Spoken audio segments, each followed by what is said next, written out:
नहीं गिरा हुआ है टेम्पर लगा बहुत सब पाइप सब चुका दिए। Income and expenditure account yes sir. NPO yes sir. देखिए इनकम एक्सपेंडिचर अकाउंट जो है वो similar to profit and loss account है, ठीक है ना। ये सिमिलर टू क्या है आपका PL account.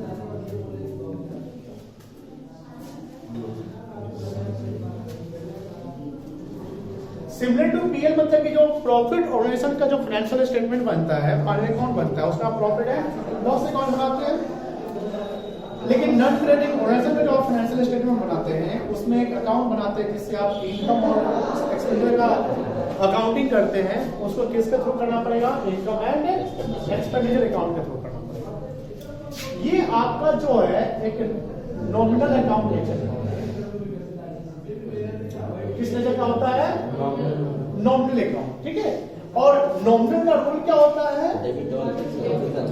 Debit all income and gains expenses and losses, credit all income and gains incomes and then debit side में आपका कोई भी एक्सपेंडिचर है वो जाएगा, क्रेडिट साइड में कोई भी इनकम है वो जाएगा, कोई दिक्कत नहीं है।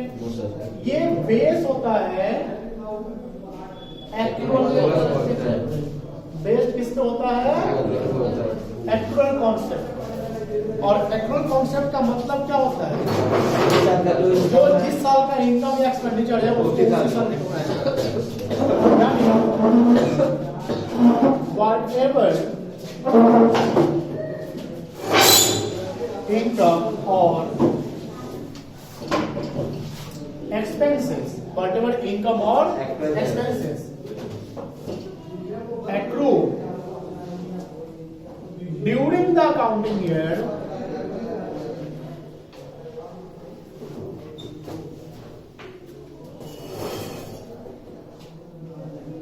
should be recognized in that accounting year। जो जिस साल में जिस अकाउंटिंग में जो खर्चा हुआ उसको उसी साल आपको खर्चा इनकम को मानना पड़ेगा, उसको कैरी फॉरवर्ड करने की जरूरत नहीं है। अकाउंटिंग ईयर में 2 ईयर आ जाएगा आपका, एक आपका आएगा कैलेंडर और एक आएगा आपका financial.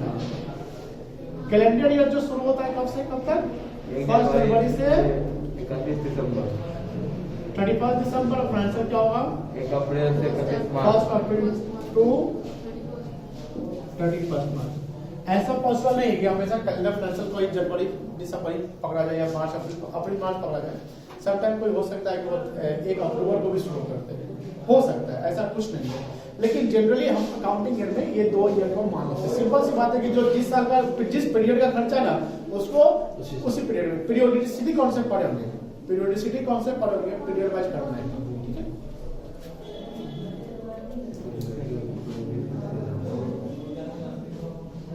Non cash transactions, non cash transaction क्या क्या हो सकता है बता सकते हैं? depreciation, loss on sale of assets, Loss on sale of assets, profit of sale of assets, loss या प्रॉफिट ही कर देते हैं, ठीक है। और कुछ हो सकता है? और कुछ हो सकता है? एक्सपेंस एक्रू भी आपका नॉन कैश होता है।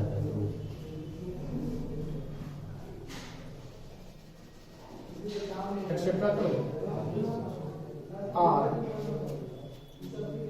shown in income and expenditure account, कोई दिक्कत नहीं है। no sir, Only revenue item, याद रखिएगा, only revenue items are recorded in income and expenditure. कोई दिक्कत नहीं है। कौन सा आइटम रिकॉर्ड होगा? सिर्फ और सिर्फ रेवेन्यू आइटम रिकॉर्ड होता है, ठीक है ना। जैसे revenue expenditure will be debited or revenue income will be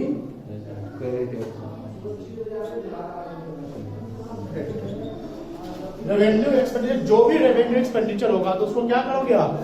debit करोगे। जो भी रेवेन्यू इनकम होगा उसको क्या करोगे? क्रेडिट करोगे। कोई इशू नहीं है?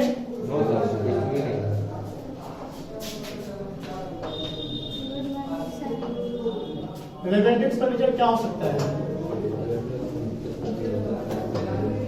क्या क्या ऐसा खर्च है जो रेवेन्यू एक्सपेंडिचर है? बता सकते हैं क्या क्या ऐसा खर्च जो रेवेन्यू एक्सपेंडिचर है? जैसे सैलरी एंड वेजेस बोल सकते हैं, printing stationery,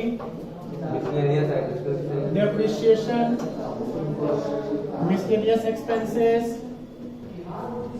general expenses, honorarium, charity, postage, और बताओ rent, loss on sale of asset,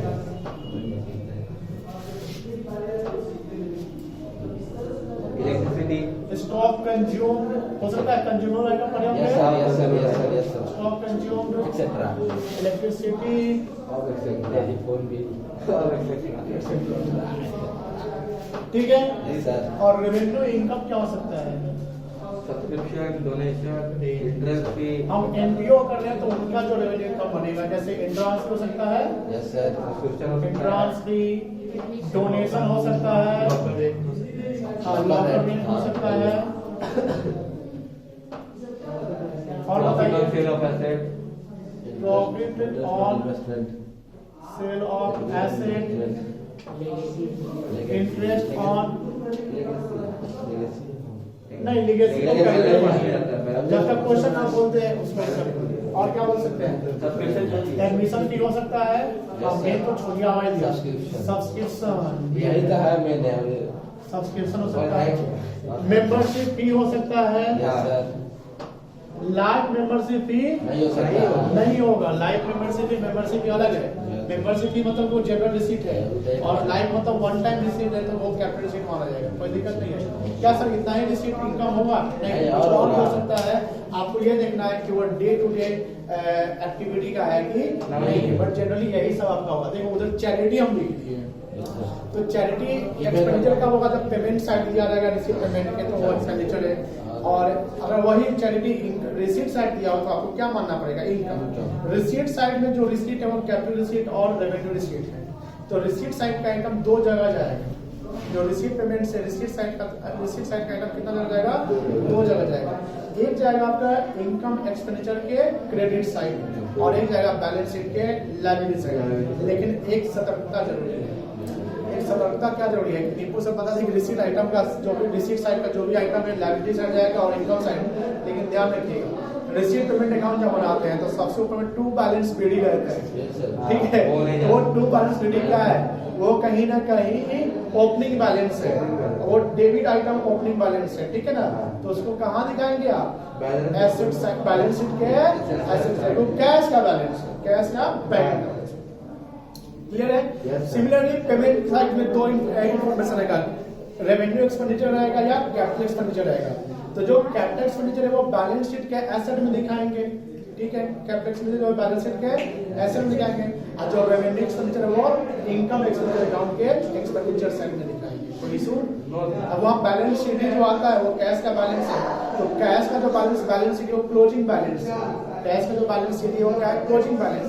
जो करेंट ईयर का जो बैलेंस शीट बनाते हैं उसमें डालेंगे, और जो ओपनिंग बैलेंस है उसको ओपनिंग बैलेंस शीट। कोई इशू नहीं है, मेरे पास जगह नहीं है, ठीक है ना। तो इसको नोट कर लीजिए। हो गया सर। आप नोट कर लिख लिया, मतलब वो क्लियर है इसका। कोई दिक्कत नहीं ना है। हम आगे चले? Yes sir. बिठवा दे? Yes sir. चलिए यस सर। लिसन, हमने डेबिट साइड में रेवेन्यू एक्सपेंडिचर डाल दिया, क्रेडिट साइड में रेवेन्यू इनकम डाल दिया, सिर्फ रेवेन्यू आइटम जाएगा। पीएल नेचर का होता है, पीएल के सिमिलर सॉरी होता है, नॉमिनल अकाउंट होता है और बेस्ड ऑन एक्रूअल कॉन्सेप्ट होता है। ये याद रखना है, ठीक है।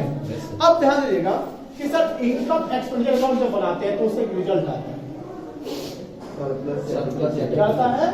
सरप्लस आएगा या डेफिसिट आएगा, ठीक है। सरप्लस कब आएगा?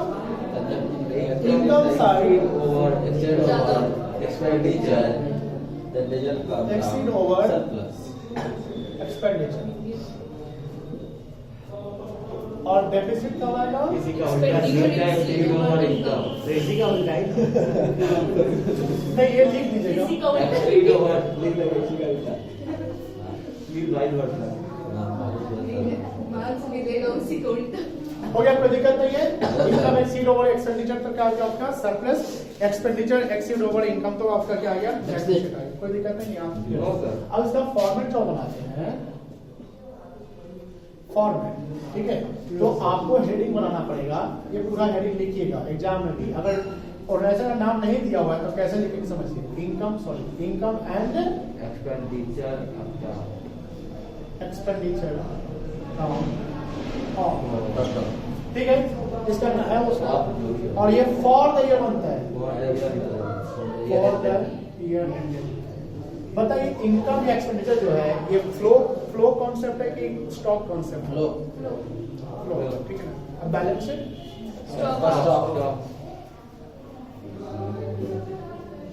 फॉर द ईयर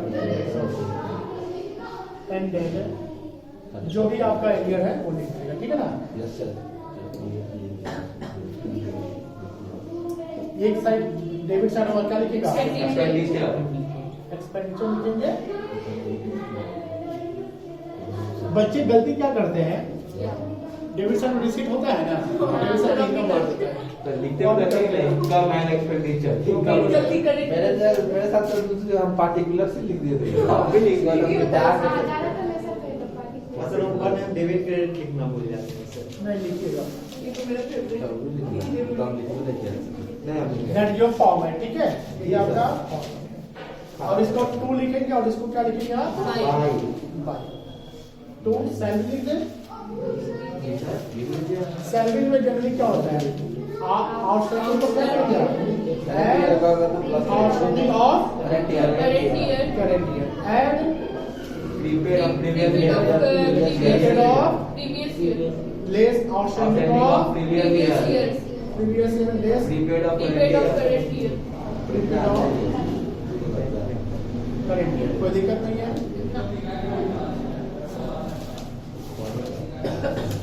ये थोड़ा ज्यादा ठीक है। उधर सब्सक्रिप्शन। उसके अलावा जो भी खर्चा है, जैसे न्यूज़पेपर परचेज लिख सकते हैं, बैंकिंग लिख सकते हैं। 2 ऑनोरेरियम मान सॉरी ऑनोरे क्या बोले तो आप? सम्मान, यस सम्मान। चैरिटी लिख सकते हैं, और प्राइस पेड, कुछ भी paid, price paid, sir charity given ना हो। स्पोर्ट्स एक्सपेंसेस, हाँ गिवन लिख लगा दीजिए, चाहे नहीं लगाइए, चैरिटी लिख दे समझ में आ जाएगा। स्पोर्ट्स एक्सपेंसेस, कुछ भी जो भी आप खर्चा कर रहे हैं स्पोर्ट्स वगैरह, ये कब होगा? जब इसका फंड नहीं होगा तब। और फंड होगा तो फंड से एडजस्ट कर लेना। 2 loss on asset, 2 material consume लिखते हैं, कोई मटेरियल हो सकता है। अगर स्टेशनरी तो स्टेशनरी लिखिएगा।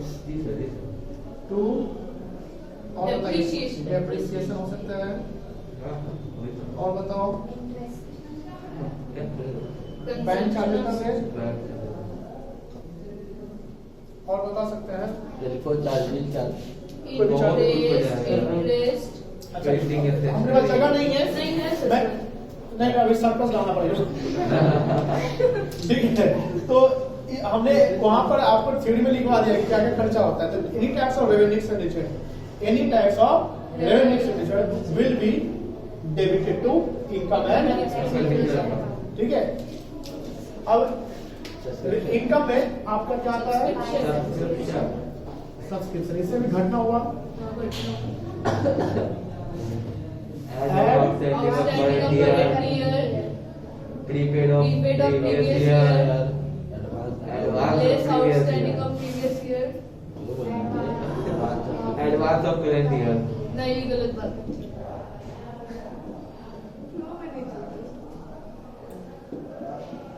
ठीक है। जी उसके अलावा कोई भी इनकम क्या होगा? एडमिशन फी हो सकता है, इंटरेस्ट भी हो सकता है, डोनेशन हो सकता है, एक्टिव इंटरेस्ट ग्रांट भी हो सकता है। ठीक है, ग्रांट। और बोलिए मेंबरशिप एक्टिव फी इंटरेस्ट लाइफ मेंबरशिप नहीं इसमें छोड़ लाइफ नहीं होगा। लाइफ नहीं आता लॉकर रेंट अरे हम 2 लिखवा रहे हैं बउआ रे बउआ बाय बाइक का बात नहीं हम लोग इतना बड़ा गलती करते हैं इंटरेस्ट होगा, हाँ इंटरेस्ट ऑन इन्वेस्टमेंट। ये सब अप्रूव प्रॉफिट ऑन अगर इसमें एक्रूड है तो क्या कर लेंगे? ऐड एक्रूड, जल्दी एक्रूड मिल जाता है। चलिए, और profit on profit sale of asset हो गया सब लास्ट में फिक्स कराइए कोई भी सेल प्रोसीड करते हैं, जैसे टिकट उकट बेचते हैं, मैच टिकट बेचे, पैसा यहाँ डाल दीजिएगा। आप कोई भी प्राइस कुछ भी रिसीव कर रहे हैं तो ये सब आपका इनकम वगैरह डाल दीजिए। अब क्या करना है? बैलेंसिंग करना है। ठीक है, तो बैलेंसिंग करेंगे तो ये क्रेडिट साइड है, यही टोटल क्या यहाँ लगा लीजिएगा, और ज्यादा होगा तो यहाँ पर क्या लीजिएगा 2, बैलेंसिंग फिगर्स और ब्रैकेट में लिख दीजिएगा इनकम रिसीव ओवर यहाँ क्या बैलेंसिंग फिगर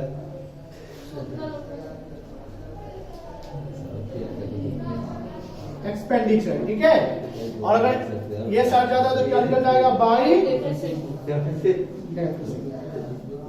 कोई दिक्कत नो सर नहीं ना? अभी इसका फोटो खींच लीजिए और इसको ग्रुप में डाल दीजिए। ठीक है ना?